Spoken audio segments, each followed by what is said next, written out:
Hello, BookTube. Welcome back to my 2026 library tour. In this episode, I continue with my science fiction and fantasy collection.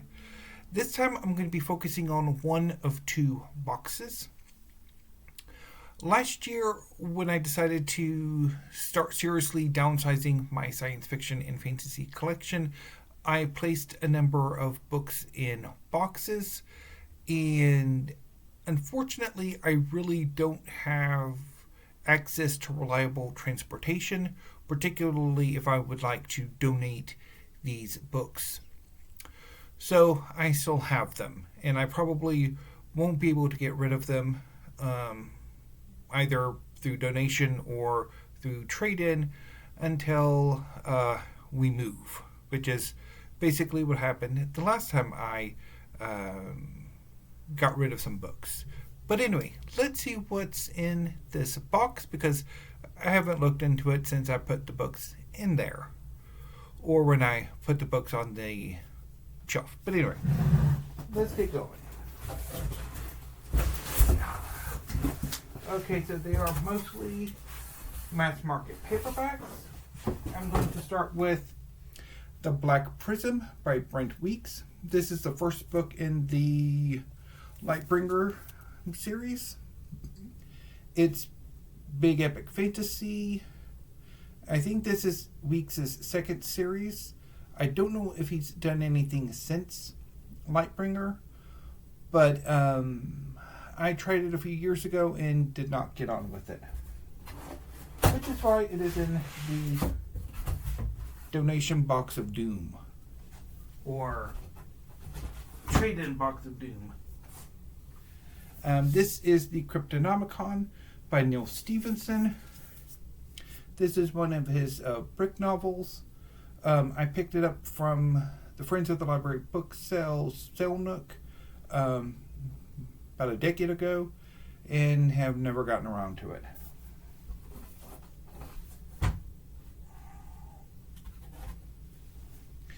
This is The Many-Colored Land by Julian May. This is the first part of the Pliocene Exile, which is about a group of bored humans centuries or millennia in the future who have developed superpowers, who decide to go back into the past for some insane reason. At that point, Earth is being occupied by an alien species who promptly enslave the humans who come through the time portal. And since it's a one-way trip, there's no way of warning anybody else that what's going to happen. Steve Donahue loves this novel, but I've never gotten around to it. I think I picked it up again from the Friends at the Library book sale Nook. So if you're at all curious, the Friends at the Library book sale every year have a big book sale. But they also have at the Westwick Library a little sale nook where they put some mass market paperbacks or other books for, I think it's like 50 cents. And that's where I picked that up. Next is The Difference Engine by William Gibson and Bruce Sterling. This is an early work of steampunk. And I think I picked it up from Golden's Book Exchange or the Friends of the Library Sonuk. Golden's Book Exchange is major used bookstore in Waco. I don't remember, and I've never gotten around to this.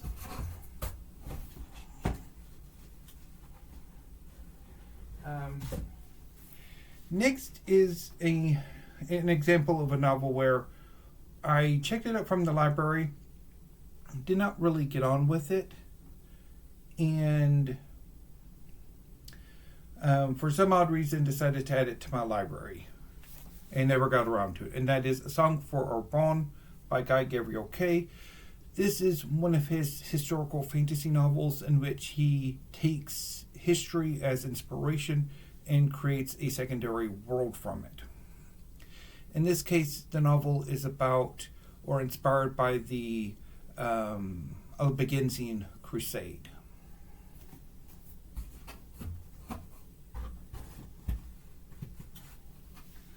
Also by Guy Gabriel Kay is The Lions of Al-Rasan. I think this is related to the Reconquista or something like that, or Spain under Muslim occupation. Have not gotten around to it. Next is The Time of the Dark by Barbara Hambly. This one I picked up from the Friends at the Library Book Sale Nook and have never gotten around to it.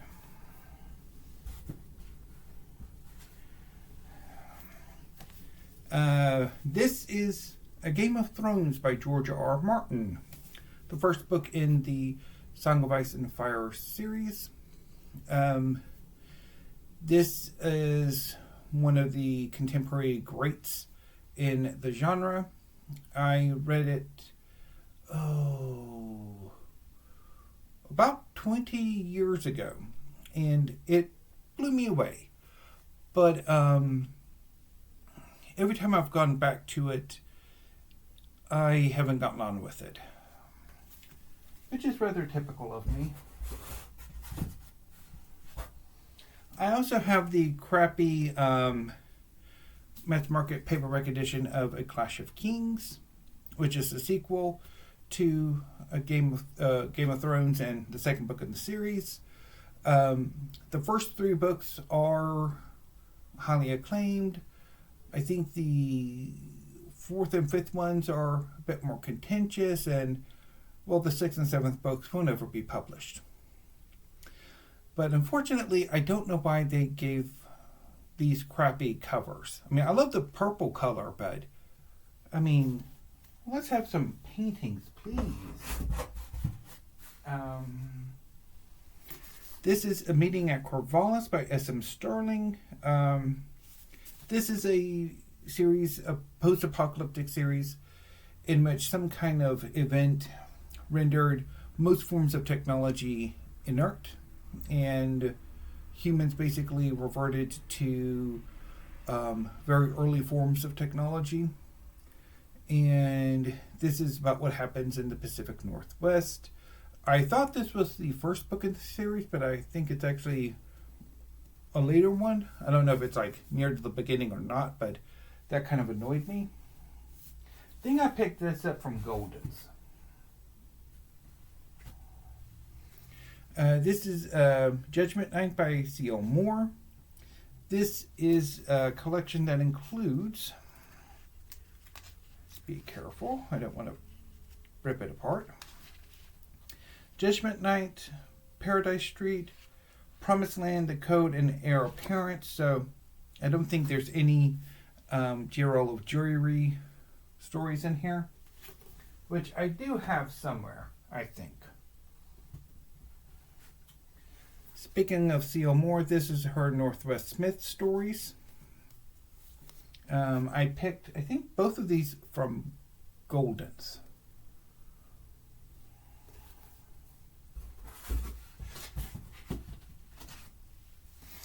The Years of Rice and Salt by Kim Stanley Robinson. This is an alternate history in which I think the Black Death killed significantly more people than it did in our timeline. And this is the story of what happened. Have not read it. And the last book in this box is The White Mists of Power by Kristen Catherine Rush. I think this is just general heroic or epic fantasy. Rush used to do a blog where she talked about the business of writing science fiction and fantasy, although I haven't really kept up with it in well over a decade, probably closer to 15 years, so I don't know exactly what she's been up to. So that concludes part 2 of my science fiction and fantasy collection. Probably what I will do, since actually there really were not that many books in this box. I will likely use this as sort of, I might actually be able to get a bit more books kind of cleared off than I originally thought, which is awesome. Anyway, that's all I have for this episode. I'll be back tomorrow with the second box, and then I will proceed to the pile-on books from the bookcase before doing the shelves themselves, which if everything goes according to plan, I will film basically 2 rows at once, but separate them out and do them and then upload them on separate days. And then once that's all done, I will get a table and put it up and then sort through the books and decide, okay, which ones are really going to go onto this bookcase and that I want to keep, and which ones do I really want to get rid of. And hopefully the 2 boxes will be good enough to accomplish that mission. But anyway, BookTube, until I see you next time, thank you and have a great day.